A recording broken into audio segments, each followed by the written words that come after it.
Tu te rappelles Mistral dans le ranch? Oui, il nous avait marqué parce que la mise en scène le présentait comme un véritable animal difficile à contrôler. On s'est fait spontanément la réflexion que c'était rare dans les dessins animés que les animaux soient campés comme des animaux. Et c'est vrai ça au final? C'est à nuancer, je suppose, comme toutes les impressions générales qui restent quand on a regardé vraiment beaucoup de dessins animés et qu'on a l'impression d'observer certaines récurrences sans pour autant se rappeler d'exemples précis. Déjà, puisque ce jugement tient à ce que le fait d'être comme un vrai animal entre en conflit avec le fait d'agir de manière efficace dans une intrigue, car rappelons qu'une intrigue est plus qu'une succession d'événements, ce qu'on peut observer sur la façon dont les animaux sont campés dans les dessins animés peut sans doute s'étendre à la fiction en général, au moins à la fiction jeunesse, et ne pas être tellement spécifique de dessins animés. Mais surtout cette question sera étroitement liée à une autre. Pourquoi la fiction met-elle en scène des animaux? La réponse variera en fonction de la situation. D'abord, selon qu'on est dans une histoire d'humains qui interagissent avec des animaux, dans une histoire d'animaux anthropomorphisés, ou dans une histoire de protagonistes animaux qui évoluent dans un monde d'humains, l'effet produit ne sera pas le même. Et ensuite, chacune de ces trois bases peut être explorée de manière très variée. L'aspect animal de l'animal peut être très exploité ou très peu exploité dans tous les cas de figure. On a donc vraiment un large panel de situations diverses. Donc je suppose que c'est vrai que le cas de figure, l'animal du héros humain est un vrai animal, est un cas de figure plutôt rare. Mais est-ce que c'est pas dû à la multiplicité des cas de figure possibles? Je sais pas trop. Dans le cadre d'une histoire où le héros humain a un animal de compagnie, le plus courant est quand même que cet animal de compagnie, même quand il ne parle pas, ne soit pas un vrai animal, mais une espèce de créature fantastique connectée à la vérité suprême de l'univers. Assez intelligente pour faire ce qu'il faut quand il faut, comprendre qu'il y a un truc qui cloche sans véritable raison, et deviner le scénario avant tout le monde. Il faut dire que ça donne une utilité à l'animal, dont on saurait sans doute pas trop quoi faire sinon, à moins que, comme dans le ranch, il soit le sujet du scénario. Oui, bien vu, le mot-clé est celui d'utilité. Quand nous entreprenons une action, nous sommes utiles à l'exécution de cette action. Mais c'est un non-sens de parler des autres animaux en termes d'utilité, si l'idée est de leur faire des choses pertinentes dans l'histoire de personnages humains. Or, c'est pourtant le but de la fiction, de raconter une histoire, pas de retranscrire fidèlement la réalité. Et du coup, le comportement des animaux sera dicté plus par la nécessité scénaristique, vue en termes d'utilité, que par leur caractère animal, vu comme un état de fait. C'est normal, c'est même très bien. Je dis pas le contraire, mais j'ai l'impression que cette tendance n'est pas sans effet sur l'inconscient collectif. Nous sommes aujourd'hui dans une société très urbanisée, très éloignée à ses propres yeux de l'idée qu'elle se fait de la nature et du monde animal. Et en écoutant mes contemporains, j'ai l'impression que la dite nature et les dits animaux sont très idéalisés. Ne serait-ce qu'à travers le fait qu'on les définit par exclusion de l'humain et de ses créations. Combien de publicités sont fondées sur l'idée que tel produit vendu est fabriqué à partir d'ingrédients d'origine naturelle? Alors que bon, quel que soit le degré de transformation d'un produit, il y aura forcément au début de la chaîne de production un élément de construction qui a été ramassé dans la nature. D'ailleurs, ce serait quoi l'alternative? D'aller le chercher dans une autre dimension? En outre, à l'époque où je cherchais un emploi, j'ai travaillé une semaine dans une animalerie, et une chose m'a marqué, c'est combien les propriétaires d'animaux parlaient entre eux comme d'une évidence de la sagesse et de l'empathie que leur amour des animaux leur donnait. Sagesse et empathie que ne pourraient bien évidemment jamais éprouver ceux qui n'ont pas d'animaux, vu que seule la proximité des animaux peut y donner accès. Et tu as l'impression que ça c'est dû à la façon dont les animaux sont représentés dans les dessins animés? L'idée n'est pas de moi. Quand j'étais plus jeune, j'ai lu ce roman de Janine Boissard, Croisière. C'est l'histoire de deux filles qui font une croisière. J'aurais pas deviné. Peu importe, c'est vraiment pas mon livre préféré, mais il y a un passage qui m'a marqué. À un moment, le capitaine du bateau découvre qu'une des deux filles a emmené dans sa cabine son lapin de compagnie, ce qui est interdit pour des raisons d'hygiène et de sécurité. Il veut faire débarquer l'animal aussitôt, ce qui désespère et scandalise l'héroïne. La narration en style indirect libre nous livre son cheminement de pensée. Elle se fait la réflexion que quand on était petit, on nous a aimé les animaux via les dessins animés et les livres pour enfants, et qu'une fois adulte, on mange de la viande et on enferme les animaux dans des cages. Je crois que ce passage a été écrit tout à fait au premier degré par Janine Boissard, qui relève réellement le décalage entre la façon dont les dessins animés nous dictent de percevoir les animaux et la façon dont la société humaine les perçoit effectivement. Alors, la question du droit des animaux et du statut juridique qu'il faut leur accorder, c'est un sujet vaste et complexe sur lequel d'autres sont plus experts que nous, donc on va pas s'étendre sur ce point. Mais effectivement, on peut se poser la question de la représentation des animaux dans les dessins animés. Est-ce si rare de la part de la fiction jeunesse de présenter le règne animal sous un jour négatif, et est-ce que les dessins animés ont effectivement tendance à idéaliser la nature et les animaux? Sachant qu'un grand nombre de fictions pour enfants impliquent des animaux venant en aide au héros parce que c'est le héros, le fait de les présenter sous un jour positif se fera plus par automatisme et par nécessité scénaristique que par militantisme animaliste. Ah, Batman, quelle noblesse dans le geste chevaleresque de ce marsouin. Oui, Robin. Noblesse de la part de cet animal de s'être placé sur la trajectoire de cette torpille. Et c'est encore plus automatique dans les fictions impliquant des animaux qui parlent. Oui, parce que des fois, on est dans un monde où les animaux parlent, c'est comme ça. Dans ce contexte, on se demande pourquoi les animaux sont soumis à l'homme. C'est en général justifié par le fait que, contrairement à ce que dit le générique des Contes du Chat Perché, Les animaux sont bêtes. Quand les humains parlent aux animaux mais que ceux-ci sont des vrais animaux, on s'efforce de faire avoir aux personnages animaux un comportement qui rappelle que c'est des animaux. Ou alors, comme dans Cendrillon, la parole ne vient aux animaux que lorsque l'héroïne humaine cesse de les traiter en animal et leur donne accès à l'humanité en leur mettant des vêtements. C'est assez subtil dans le Disney.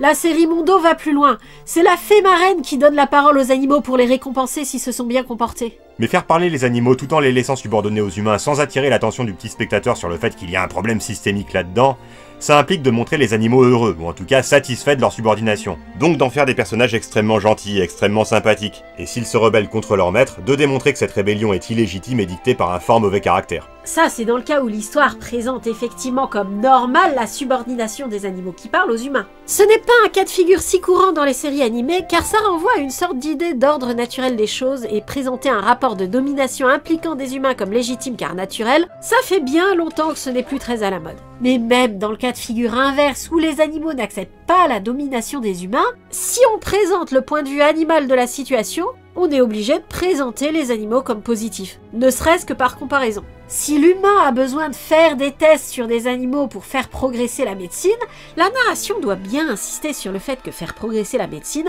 ça a pour but de satisfaire une curiosité malsaine, pas de sauver des vies. Oui bon, il faut bien tenir compte du fait que la cruauté des humains vis-à-vis des animaux ne suscitera pas autant d'antipathie selon qu'ils comprennent les animaux qui parlent ou non. Dans les cas de figure, qui sont quand même les plus rares, où ils les comprennent et entendent leurs plaintes, la mise en scène n'a pas besoin d'en rajouter sur le fait que les parents sont vraiment des connards de vouloir noyer le chat. Lorsque les humains, à la possible exception du héros, ne comprennent pas les animaux, il faut vraiment forcer le trait et rendre les braconniers particulièrement antipathiques pour bien faire comprendre que c'est pas un malentendu et qu'ils ont mérité les sales tours que leur jouera Elisa de la jungle pour protéger ses amis. À noter que dans les dessins animés, si les humains ne comprennent pas toujours les animaux qui parlent, en tout cas, les animaux qui parlent de différentes espèces se comprennent entre eux, systématiquement.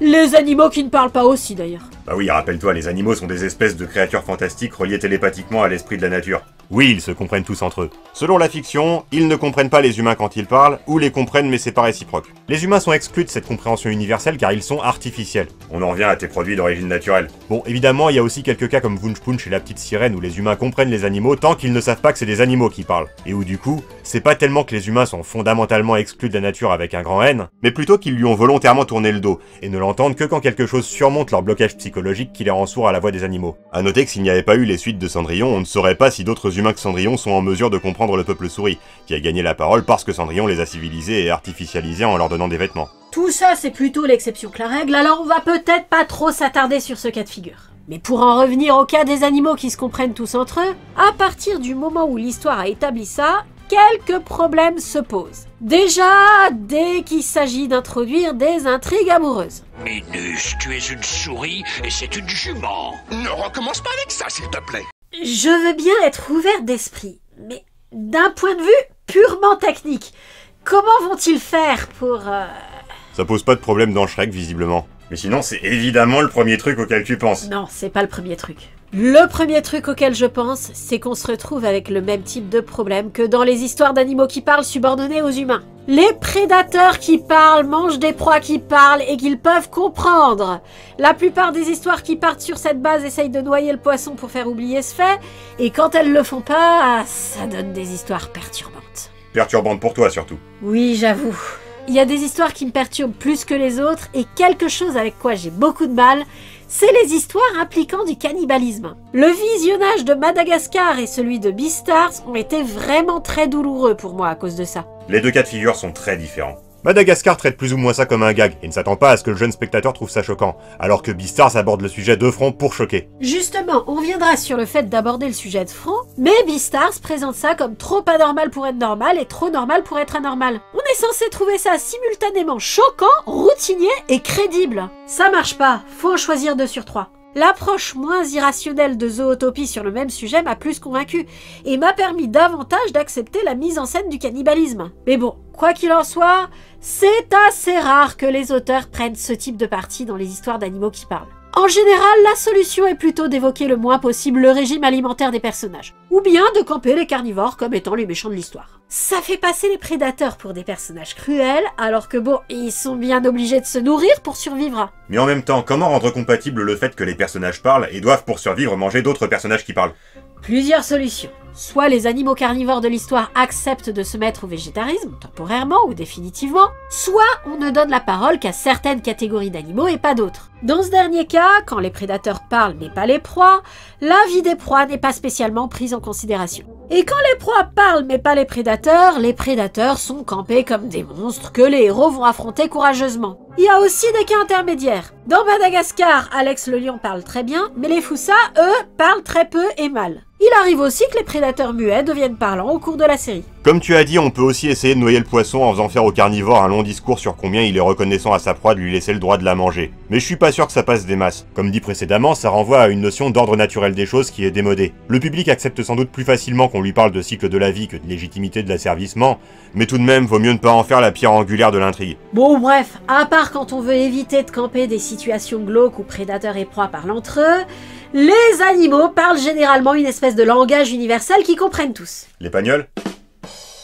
Tu viens de perdre tous ceux qui n'ont pas vu la vidéo sur le mystérieux Cité d'Or. Quand un humain comprend ce langage universel des animaux, ça s'apparente souvent plus à de la télépathie qu'à un langage. Il n'y a guère qu'Elisa de la jungle qui parle aux animaux en imitant leurs cris. D'ailleurs, dans la famille de la jungle, du coup, c'est assez incompréhensible que les animaux se comprennent entre eux alors qu'ils ne comprennent pas les humains. Vu qu'à côté, c'est assez clair qu'ils ont des cris différents. Note que dans le projet d'origine, les animaux comprenaient les humains. C'est vraiment un développement tardif dans la conception de la série. Dans les fictions où les animaux ne parlent pas, il n'est pas rare de les voir malgré tout agir et se comporter comme s'ils étaient capables d'un raisonnement compliqué du genre de ceux que les humains produisent. Dans Phineas et Ferb, les agents de l'OSAS ne parlent pas. Le chat parle, le hibou parle, et le chien parle, et la dinde parle. Il est présenté comme normal que les animaux ne parlent pas. Pourtant, ils raisonnent et savent lire, et s'expriment en langue des signes. C'est un exemple caricatural tiré d'une série humoristique, mais ce cas de figure se retrouve aussi dans les fictions sérieuses, ou au moins les fictions où le cas de l'animal n'est pas censé être un gag. Alors, ne nous faites pas dire ce qu'on n'a pas dit. Nous savons bien qu'on peut faire un tas de choses très compliquées à un tas d'animaux différents. C'est plus un problème de flexibilité et de fiabilité. Milou dans Tintin ou Spip dans Spirou agiront toujours avec un ordre de priorité identique à celui des humains. Et donc c'est toujours sûr et certain qu'ils vont orienter leurs efforts d'une manière qui paraîtra logique et compréhensible au spectateur humain.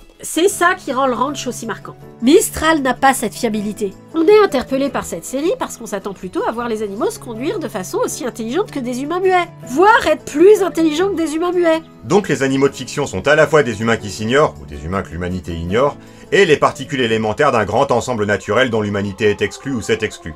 Selon toi, c'est de ce paradoxe que provient notre perception inconsciente collective des animaux ? Bah c'est logique. Les animaux de fiction peuvent faire la même chose que les humains de la même façon et pour les mêmes raisons, mais ils sont liés entre eux et au reste de la nature par une langue commune qui les rassemble et les distingue de l'homme. La seule conclusion à tirer de cette représentation est qu'il existe une différence essentielle et non pas de degré entre le naturel et l'artificiel. Et la fiction pour enfants, même s'il y a, comme on l'a dit, plusieurs cas de figure possibles, fonctionne très majoritairement sur ce modèle lorsqu'elle aborde la question des animaux. Du coup, avant d'aller plus loin, on devrait les lister, ces cas de figure possibles. Alors seulement on pourra juger de s'ils nous semblent plus ou moins fréquents.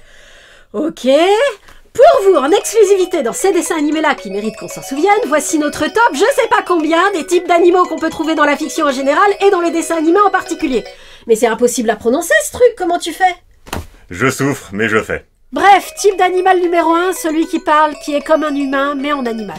Il y a des cas un peu ambigus, comme celui de Pichou dans les Cités d'Or, ou la grenouille dans la forêt de l'étrange, mais la plupart du temps, le dessin animé tranche assez clairement sur le fait que l'animal parle, que les humains comprennent ce qu'il dit, et qu'il comprend ce que lui disent les humains. Il n'est pas rare qu'on lui ajoute un tic de langage, une diction particulière, voire qu'on le fasse parler dans une autre langue. Des fois, le fait qu'il parle est justifié scénaristiquement. La vache dans Mandarine & Co est comme ça parce qu'on lui a greffé le vocabulateur du frigo. Et la diction particulière de l'animal peut aussi être un gag. Scooby, c'est Vera. Passe-moi Samy. Parce que j'ai beaucoup de mal à te comprendre au téléphone. Le gag peut aussi porter sur le fait que l'animal est exceptionnellement intelligent, voire méchamment intelligent. Mais souvent, de gag, il n'y aura pas. Le personnage sera juste un personnage normal avec un skin d'animal et peut-être une personnalité légèrement plus animale, mais tout à fait sérieux. Souvent, cet animal est unique ou rare. Mais plus rarement, comme on l'a évoqué en début de vidéo, tous les animaux du monde sont comme ça. C'est notamment le cas dans Bernard et Bianca. Du coup, type d'animal numéro 2, celui qui ne parle pas mais est quand même intelligent comme un humain. Des fois, c'est justifié scénaristiquement aussi, comme pour Dataset, la panthère dans Cyber Six, qui est la même chose que Cyber Six dans un corps de panthère. Type d'animal numéro 3, la mascotte. Ah, la mascotte. Parlons-en de la mascotte. La mascotte est une mauvaise idée ? Les mauvaises idées, c'est rare. Les idées mal exploitées, c'est plus courant. La mascotte, c'est comme l'épisode du singe. Il n'y a pas de raison conceptuelle pour que ce soit souvent raté. Allons donc, l'épisode du singe est plus souvent raté que la mascotte. Oui, non, c'est pas ce que je voulais dire. La mascotte n'est pas toujours un animal, mais c'en est souvent un. C'est surtout une recette impopulaire. Tout le monde en a ras-le-bol et le personnage de la mascotte est souvent clivant, parce qu'il a souvent un comportement excité et une voix énervante, parce qu'il détonne quand le style général de la série est par ailleurs plutôt sérieux, sans compter son utilisation un peu facile comme Deus Ex Machina. Cette impopularité n'est pas forcément méritée parce que le concept en soi n'est pas mauvais, c'est juste que... comment dire... Allez, exprime-toi. J'ai pas envie de dire que c'est une recette paresseuse. C'est ce qu'on prétend des recettes de prophétie, et quand je vois les efforts de cohésion et d'ingéniosité que nécessitent les histoires de prophétie, je trouve l'accusation injuste. Cependant, des mascottes réussies, j'en vois plein. Mais il n'y en a aucune qui me fait dire que l'accusation de facilité serait mal placée. La mascotte, ça paraît une recette facile à mettre en place, qui ne nécessite pas beaucoup d'efforts pour marcher, et je ne vois pas vraiment cette facilité compensée par des trésors d'ingéniosité dans la façon de l'utiliser. Si la mascotte est badass, ça marche à cause du décalage entre sa badassitude et le fait que c'est la mascotte. Où est le problème du moment que ça marche? Et la plupart du temps, ça marche. Et quand ça marche pas, le plus souvent, la mascotte est juste insignifiante et on la retient peu, à part pour sa mignonitude. Il y en a dont la mignonitude est une fin en soi et ça fonctionne. Donc ce que je veux dire, c'est que je comprends un peu mieux l'impopularité de la recette de la mascotte que je ne comprends l'impopularité de la recette de la prophétie. La mascotte est quand même bien pratique pour ne pas trop se poser la question de comment captiver et amuser les enfants en attendant que l'intrigue continue. Si les mascottes sont créées pour attendrir et amuser le petit spectateur pendant que l'intrigue est en pause, pourquoi il en existe qui sont juste là et dont la fonction n'est pas plus élaborée que celle des éléments de décor? Par volonté de camper le héros comme sympathique parce qu'il s'occupe d'un animal, peut-être. Quoi qu'il en soit, le problème fréquent des mascottes, c'est pas uniquement qu'elles sont parfois énervantes, c'est aussi que ce sont elles qui se retrouvent dans le cas de figure qu'on a déjà évoqué, où l'animal est trop intelligent pour notre suspension consentie de l'incrédulité. Ouais, quand elles sont utilisées comme ça. Des fois, les mascottes sont juste là pour avoir leur sous-intrigue de leur côté, comme les animaux dans Clémentine. Oui, mais c'est pas forcément le cas de figure le plus courant. La plupart du temps, on introduira une mascotte, surtout pour qu'un personnage puisse monologuer sans avoir l'air fou. Bon, on a fini avec les mascottes. Je suppose, qu'est-ce qu'on a d'autre? Type d'animal numéro 4, le vrai animal, genre Mistral dans le ranch. Un oiseau rare, enfin il nous a semblé. Est-ce qu'il est réellement si rare? Eh ben, de mémoire, je peux te citer Mistral, la panthère de Stélina et le chat de Blaise dans Blaise le Blasé. Bon, ça c'est des animaux qui viennent réellement d'intrigues dont le sujet est de parler de comment on s'occupe d'animaux domestiques. Reconnaissons que nous n'avons pas vu tellement de dessins animés qui parlent de ce sujet-là. Notons d'ailleurs que Kiwi dans Code Lyoko est très peu désanimalisé afin de se rendre utile dans l'intrigue. Et quand on y réfléchit, c'est probablement parce que sa principale fonction est qu'entre autres choses, les héros doivent cacher qu'ils ont un chien parce que c'est interdit d'en avoir un au collège. C'est peut-être pas le cas de figure qui est rare, c'est peut-être nous qui regardons pas les bons dessins animés. Nous faisons des vidéos sur des dessins animés depuis 12 ans et nous regardons des dessins animés souvent. Pour que nous ne soyons pas tombés fréquemment sur un cas de figure, je pense pouvoir affirmer sans trop de prétention que ce n'est pas un cas de figure trop fréquent. Mais admettons. Type d'animal numéro... 5. Type d'animal numéro 5, le Pluto. Le quoi? L'animal d'animal. Une souris qui a un chat. Tu crois qu'on veut parler de ça avant de parler des humains qui ont un skin d'animal plus ou moins significatif dans leur personnalité? T'as peut-être raison. Type d'animal numéro 5 bis, l'humain avec un skin d'animal. Il y a les cas où c'est vraiment juste cosmétique, comme dans Montana, et il y a les cas comme Franklin qui sont plus ambigus parce que les personnages ont réellement les caractéristiques de leur espèce. Arnaud est petit et lent, Lily vit dans un barrage, l'orignal marche à quatre pattes, la chauve-souris vit la nuit, et donc comme on disait, ils ont des animaux de compagnie tout en étant des animaux eux-mêmes. C'est perturbant.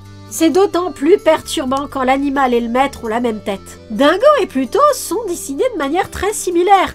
C'est d'autant plus flagrant quand on voit des versions humanisées de Pluto pour être les voix de sa conscience. Mais pour revenir à l'humain avec un skin d'animal, il faut noter que la plupart du temps, on est dans un univers où tous les humains ont des têtes d'animaux. La plupart du temps. Et de temps en temps, on a des cas de figure où il y a un animal anthropomorphisé parmi les humains sans que ce soit commenté le moins du monde, ou que son animalité soit justifiée scénaristiquement, comme dans Collège Rhino Veloz, Shuriken School, Dragon Ball ou Kangoo. Dans ce cas, que dire de Dilbert, où il y a à la fois des animaux qui parlent comme Dogbear, et des humains avec un skin d'animal comme Catbear. On s'y retrouve plus! Type d'animal numéro 6, celui qui est un vrai animal, mais qu'on entend parler et commenter sa condition d'animal. Il y a pas mal de cas de figure dans celui-là. Ça peut couvrir tous les cas intermédiaires entre des animaux qui ont des caractéristiques d'animaux tout en ayant reconstitué une société humaine comme dans Redwall, et des animaux qui ont l'air excessivement débiles à nos yeux du fait qu'ils ne maîtrisent pas des compétences de base pour être efficaces dans l'intrigue pensée en des termes humains, alors qu'ils maîtrisent le langage associé à ces compétences, comme dans les animaux du bois de Katsu. Et dans la première catégorie, il y a ceux qui vivent dans un monde sans humains et ceux qui partagent leur monde avec les humains. Type d'animal numéro 7, le monstre au sens la bête, la créature dangereuse et sauvage face auquel les personnages humains doivent survivre. Le méchant qui est un animal quoi, donc pas vraiment un méchant, plus une catastrophe naturelle qui met les héros à l'épreuve mais n'inspire pas d'antipathie, juste de la crainte. Dans un contexte où les héros sont des animaux, comme on l'a dit, le prédateur peut être la bête. En conséquence logique, dans ce type de contexte, l'homme peut être la bête, mais c'est plutôt rare. Et du coup, type d'animal numéro 8, le monstre au sens l'inhumain, genre Digimon, Pokémon, etc. Ce sont des créatures pensantes, mais ils ont un type de fonctionnement spécifique. Ça peut aller des monstres de Monster Rancher aux gargouilles de Gargoyles. Je sais pas si les gargouilles comptent. Elles ont un animal de compagnie gargouille. C'est le cas de figure que t'évoquais juste avant, un animal d'animal. Les gargouilles sont pas des animaux, ils ont des vêtements. Ils en ont pas beaucoup, et les souris d'Anatole aussi ont des vêtements. Si c'était des animaux, ce serait quoi comme animaux? Ils naissent dans des œufs alors que les femelles ont des mamelles. Ce sont des monotrèmes comme les ornithorynques. Elles se nourrissent de l'énergie solaire qu'elles emmagasinent à l'état de pierre. Et ça dépend non pas du soleil, mais de l'heure qu'il est. Que l'auteur le veuille ou non, c'est plus des créatures magiques qu'autre chose. Oui, bon. Mais les Pokémon aussi sont des créatures fantastiques avec un fonctionnement qui ne correspond pas à celui des autres espèces animales. Et que dire des Digimon ou des monstres de Monster Rancher, qui sont carrément des êtres artificiels, voire des aliens d'une autre dimension. Ce qui compte, c'est que tout est fait pour montrer qu'ils ne sont pas humains, que bien que manifestement doués de parole et de raison, ils ne comprennent pas le fonctionnement humain, ils sont une autre humanité. Et la solution que la mise en scène trouve généralement pour montrer qu'ils ne sont pas humains est de leur donner un comportement animal. Toutes les fictions impliquant des créatures fantastiques ne font pas ça. Quand on imagine une créature fantastique appartenant à une autre espèce, la plupart du temps on imagine juste un humain en lui donnant à la rigueur un certain caractère pour le différencier des humains. Mais des fois les auteurs se posent réellement la question de comment peut réagir une créature pensante qui n'aurait vraiment rien d'humain. En général, pour ce faire, la meilleure solution est de lui donner des caractéristiques animales. Le comportement animal crée le sentiment de distance par rapport à l'humanité. Ça peut même être le but de la manœuvre, de donner une définition de l'humanité par le contre-exemple. Ça me rappelle une conférence que j'ai entendue en 2019 à la BNF à l'occasion de la sortie d'Assassin's Creed Odyssey, où entre autres choses, le conférencier expliquait, j'ai pas retenu son nom, que la grande question existentielle des Grecs anciens était de savoir quel est le propre de l'homme, et que la fonction des monstres dans la littérature grecque était de donner une définition en miroir de l'humanité. Ils se définissent par des caractéristiques qui sont le contraire de caractéristiques humaines. Il prenait l'exemple du cyclope Polyphème dans l'Odyssée, qui est un berger normal mis à part qu'il est anthropophage. C'est une digression, mais ça a une certaine importance pour ce qui nous intéresse. L'inhumain peut être une expérience de pensée pour distinguer par le raisonnement ce qui relève de la caractéristique nécessaire qui va avec le simple fait d'être intelligent, et ce qui est réellement spécifique des humains. Par exemple, les gargouilles n'ont pas de nom, et jugent les liens généalogiques insignifiants. Ce rôle ne peut pas être joué par des animaux qui seraient authentiquement des représentations fictionnelles d'animaux réels, même fantasmés, parce qu'il n'est pas joué par les animaux de la réalité. Ce n'est généralement pas le type de réflexion que leur observation nous inspire. En tout cas, quel que soit le but, quand on met des créatures quasi humaines mais non humaines, il faut créer un sentiment d'étrangeté, pour bien camper une autre humanité. C'est ce qui fait marcher les Digimon à mes yeux, même si leurs bizarreries sont souvent des ajouts de la VF. C'est aussi ce qui fait marcher Sam et Max. Max est fascinant et effrayant parce qu'il est plus animal que Sam, qui lui est vraiment un humain avec une apparence de chien à part qu'il grogne de temps en temps. Sinon, type d'animal numéro 9, l'esprit de la nature, celui qui sent d'instinct que la planète est en danger. Ça aussi on l'a évoqué en début de vidéo, il y a cette idée répandue dans la fiction comme quoi les animaux sont connectés télépathiquement à la vérité universelle et sont de parfaits outils de divination. Ça provient du fait authentique que de nombreux animaux perçoivent des choses que les humains ne perçoivent pas. Par exemple, certains oiseaux utilisent le champ magnétique terrestre pour leur migration. L'inverse est vrai aussi, mais nos sens à nous paraissent plus banals parce que nous y sommes habitués. Donc cette aptitude d'animaux à percevoir un monde qui nous est caché est souvent interprétée poétiquement comme une connexion plus générale à la nature que les humains n'ont pas, qui leur permet de sentir venir la fin du monde et d'en alerter l'humanité. Ça va plus loin que ça. Est-ce que je peux raconter la fin de La face obscure du soleil de Terry Pratchett? Non, c'est pas son roman le plus connu, il mérite d'être lu et c'est un spoiler. C'est pas un spoiler, c'est cousu de fil blanc dès les premières pages du livre. J'ai honnêtement rien vu venir moi. Bon, parle pas, du coup tu m'as prêté le livre en me disant tu vas voir, il y a un twist à la fin, et moi quand j'ai vu le truc se mettre en place, je me suis dit ça peut pas être ça vu que la fin est censée être un twist, et c'était ça. Bon, comme tu veux. Mais ceux qui veulent pas savoir vont aller au timecode qui s'affiche en bas de l'écran. C'est bon, on est entre nous? Ok. La face obscure du soleil est un roman de science-fiction non parodique, je le précise puisque c'est du Terry Pratchett. Enfin, quasi non parodique. Il y a des aspects un peu malicieux, mais c'est pas grand chose comparé à ce que Pratchett fera ensuite avec les Annales du Disque Monde. Racontant l'histoire d'un riche héritier galactique vivant dans un univers où plein de civilisations extraterrestres se côtoient et dont une prophétie ultra scientifique basée sur l'étude des probabilités a prédit que s'il ne mourrait pas le jour de son premier mi-anniversaire, comme ils disent, il serait celui qui découvrirait ce qui est arrivé à l'équivalent des Atlantomuins dans cet univers, ou plutôt l'équivalent des Protéins ou des anciens de cet univers. Une civilisation ancienne, les Jokers, non pas ceux-là, visiblement très avancé, qui a laissé des artefacts un peu partout dans la galaxie, mais a disparu brusquement sans laisser de traces, à part un message à destination des générations futures. Nous vous attendons sur la face obscure du soleil. Le vrai message est un poème et il est un peu plus long. Je résume, ok? Le plus important à retenir, c'est que les Jokers ont annoncé qu'ils étaient partis sur la face obscure du soleil. Vu que le héros sait que la prophétie se réalisera, c'est de la science, tu peux pas tester, il part se balader dans toute la galaxie en attendant que ça arrive. Et comme les indices sont en fait assez évidents, c'est juste que personne n'avait vraiment pris la peine de les examiner, il comprend. Le soleil, c'est le savoir. La face obscure, c'est l'instinct. J'aurais plutôt dit, le soleil c'est la vie, la lumière du soleil c'est l'intelligence, donc aller sur la face obscure du soleil c'est renoncer à l'intelligence et rejoindre la part des êtres vivants qui ne la possèdent pas. Arrivés au stade ultime de leur évolution, les Jokers ont tout simplement compris que la véritable sagesse c'était de redevenir des animaux. Ils n'ont pas disparu, ils sont juste retournés à la vie sauvage. Le statut animal, c'est le stade ultime de l'évolution, l'ascension, l'accès à la divinité. Moi j'ai pas trouvé la chute si évidente. Bien sûr, ce n'est pas comme si le héros passait le livre à mener une réflexion sur ce que signifie être humain dans un univers avec de multiples espèces pensantes qui se côtoient, et sur ce qu'est l'évolution en réalité. Il y a dans cette conclusion un pragmatisme très pratchettien. Puisque la simplicité est source de confort et la complexité source de tracas, la sophistication croissante des êtres intelligents qui accumulent toujours plus de connaissances et de possibilités ne les rendra jamais heureux. Et quand ils s'en sont rendus compte, les Jokers ont décidé d'y renoncer d'un coup. Parenthèse terminée, ceux qui ne voulaient pas de spoil, vous pouvez revenir. Or donc, cette conclusion est pragmatique dans le roman, mais elle s'inscrit dans la lignée d'un point de vue un peu rousseauiste très répandu dans la fiction. Les animaux sont purs. Ce que nous avons créé avec notre intelligence, notamment l'argent et avec lui une vision transactionnelle des relations interindividuelles et le calcul cynique de nos intérêts au détriment de l'harmonie avec les autres, est une corruption. C'est cette corruption qui nous prive de l'accès instinctif des animaux à la vérité du monde. C'est bien sûr totalement faux, la théorie des jeux ça concerne aussi bien les humains que les autres animaux. De nombreuses études l'ont abondamment montré. Mais je rappelle que là, on parle de fiction. Bref, pragmatisme ou pas, il y a cette idée que les animaux sont des créatures divines qui sont spontanément détentrices d'une vérité plus pure et authentique que celle dont les humains acquièrent la connaissance. Même quand ça ne va pas jusque-là, il est effectivement assez courant qu'ils soient dotés d'une préscience surnaturelle, devinant qui est gentil, qui est méchant, qui est le super-héros derrière son masque, et si une catastrophe arrive. Et du coup, au final, on y arrive.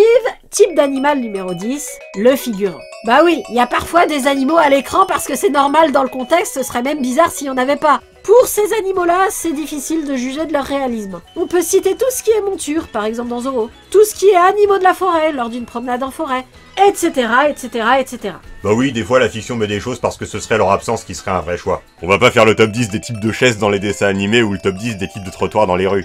Bon, ce qu'il faut retenir de tout ça, c'est que les animaux sont rarement de vrais animaux. Souvent, ce sont des personnages doués de raison, même quand ils ne parlent pas. Même si c'est seulement la raison de l'intrigue, comme dans le cas des animaux qui prédisent la fin du monde. C'est pas forcément intuitif de gérer un personnage non doué de raison au sens où on l'entend. Pourtant, en général, quand on met un animal dans une fiction, qu'il soit le personnage principal parlant ou un faire-valoir muet, ce n'est pas pour rien. C'est pour parler du rapport des humains aux animaux. Le rapport des humains aux animaux ou le rapport des humains à la nature? Les deux, mon général. Mais attention, le thème du rapport des humains aux animaux fait partie du thème du rapport des humains à la nature, mais ne couvre pas l'ensemble du sujet pour autant. Dans la fiction, le rapport de l'humain à la nature sera généralement un rapport d'antagonisme entre deux univers dont les intérêts sont difficiles à concilier. Tandis que le rapport de l'humain aux animaux sera l'occasion de parler du fait que les humains doivent se soucier des animaux, voire prendre exemple sur eux. C'est aussi une manière de donner une information sur les humains en question. Le fait qu'un personnage soit méchant avec les animaux permet souvent de l'identifier comme méchant avant même qu'il ait fait quelque chose de répréhensible.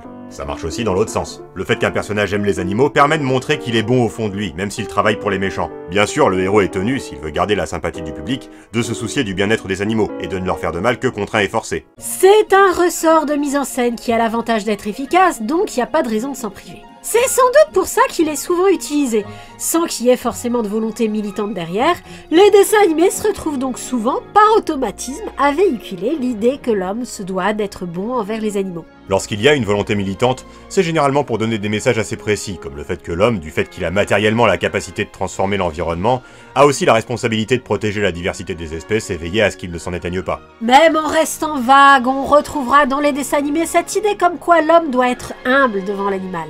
accepter de partager la terre avec lui et ne pas se sentir en droit d'exterminer les nuisibles qui sont sur son terrain. Par contre, peu de dessins animés osent aborder de front le fait que l'homme a pour coutume de tuer les animaux pour manger de la viande, et ceux qui traitent la question le font généralement dans le but de le dénoncer, et de promouvoir le végétarisme ou le véganisme. Oh, il arrive que le héros, proche de la nature et habitué à chasser pour se nourrir, se fende d'un discours pour exprimer le respect qu'il a envers l'animal qui lui permet de manger sa viande, et la nécessité qu'il y a de veiller à ce que ces animaux puissent continuer à vivre et prospérer pour que la nourriture reste abondante. C'est démodé car, redisons-le une troisième fois, ça renvoie à l'idée dépassée d'un ordre naturel des choses. Et en général, ce genre de situation est plutôt campé quand le dessin animé veut parler de la vie proche de la nature. Comme dit plus tôt, le rapport que l'homme a avec les animaux est une sous-partie du thème du rapport de l'homme à la nature. C'est donc l'occasion de montrer la distinction entre le naturel et le culturel. Définir ce qu'est un animal permet aussi à la fiction de définir par opposition ce qu'est un humain. Souvent pas pour en donner une image positive. Ça dépend. Certes, dans Brisby et le secret de Nîmes, comme on l'a déjà dit, la recherche biomédicale est unilatéralement réduite à de la simple curiosité.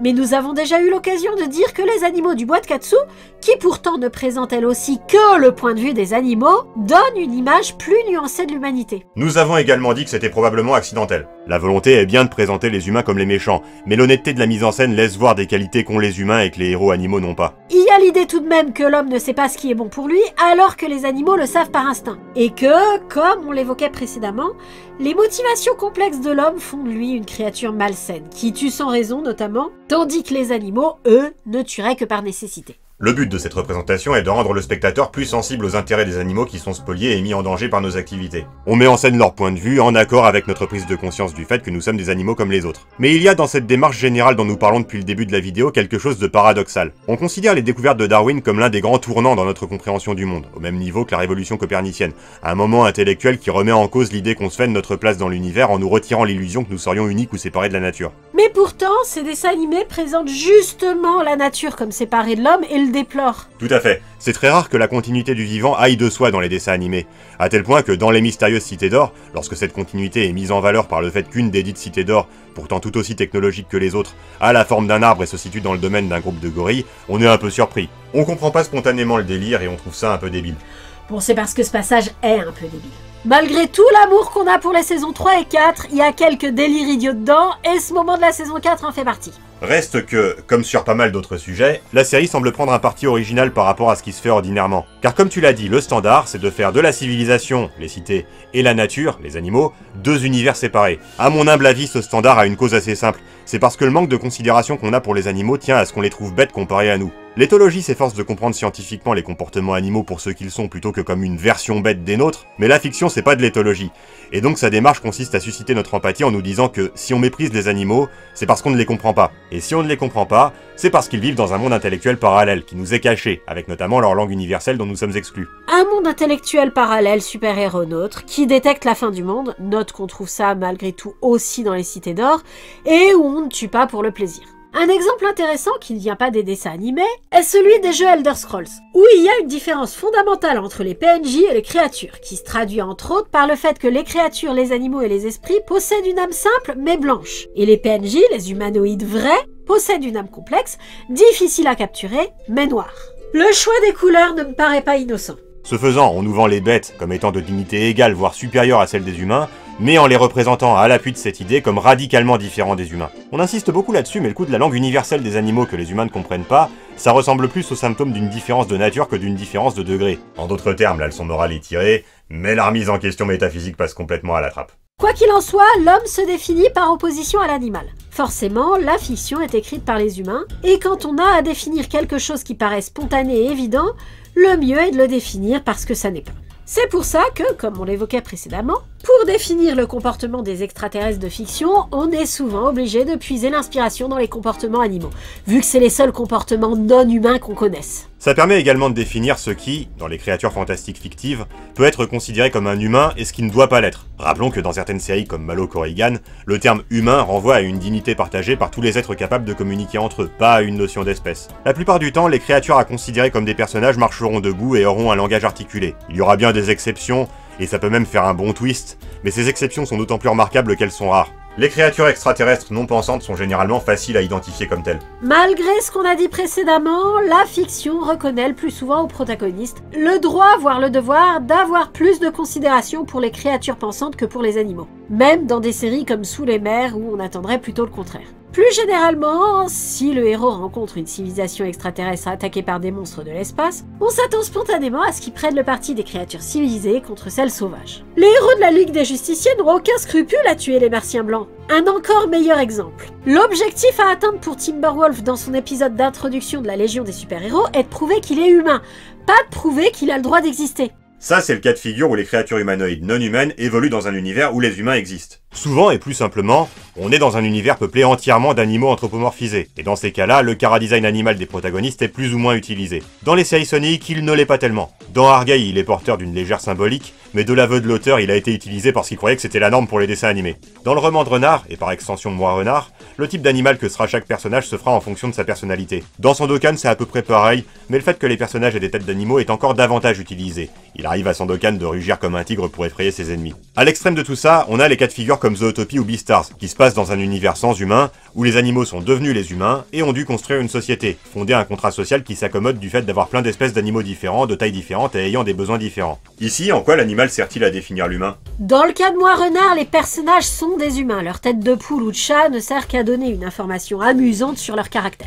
Mais Beastars et Zootopie apportent, involontairement je pense, une information sur l'humain. C'est que contrairement aux animaux tels que vus par ces œuvres comme une méta-espèce, les humains ne sont qu'une seule espèce, et devraient avoir beaucoup moins de mal à vivre ensemble que tous ces animaux, grands et petits, herbivores et carnivores, qui parviennent plus ou moins, bon an mal an, à construire des villes et une civilisation à peu près fonctionnelle, malgré l'incompatibilité évidente de leurs besoins profonds. Ça met l'accent sur le fait que notre diversité à nous, humains, est superficielle, et qu'on est fondamentalement tous semblables comparés aux personnages de Zootopie, et surtout de Beastars. Si je pense que c'est involontaire, c'est parce que dans Zootopie notamment, la diversité des animaux et les difficultés qui en résultent sont clairement une métaphore des tensions, des discriminations et des rapports de domination qui existent dans nos sociétés humaines. Ces animaux sont donc d'abord et avant tout des projections, des représentations qui sont fondamentalement humaines puisque ce sont des humains qui les écrivent, mais qui sont aussi souvent dans le même temps foncièrement inhumaines parce que l'auteur sait bien que ce ne sont pas censés être des humains. Si les animaux sont des personnages, l'auteur doit se poser la question « qu'est-ce qu'un chien ferait dans cette situation ?»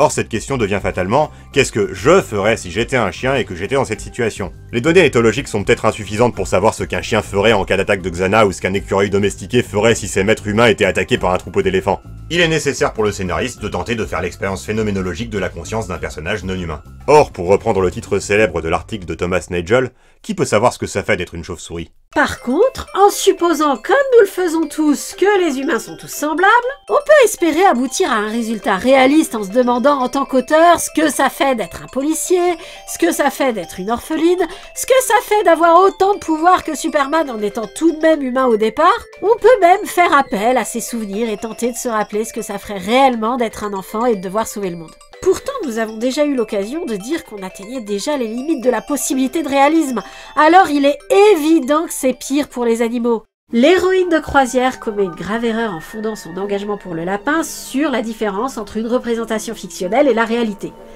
Si on s'engage en faveur des droits des animaux, il faut que ce soit sur base des animaux réels, et surtout pas sur base ou au moyen de représentations fictionnelles. Nous qui sommes très attachés à la structure des intrigues, notre opinion est que les représentations fictionnelles, si elles peuvent servir à faire connaître des choses, ne doivent pas avoir pour but premier de décrire. Elles doivent avoir pour but d'imprimer un mouvement à l'intrigue pour la rendre satisfaisante, car c'est de ça qu'on peut réellement retirer quelque chose. Nous avons beaucoup aimé Mistral dans le ranch, mais ce n'est pas par dégoût des abstractions que sont les autres types d'animaux. Au contraire, nous aimons beaucoup les abstractions. C'est simplement que les personnages d'animaux ne s'assument pas toujours suffisamment comme des abstractions.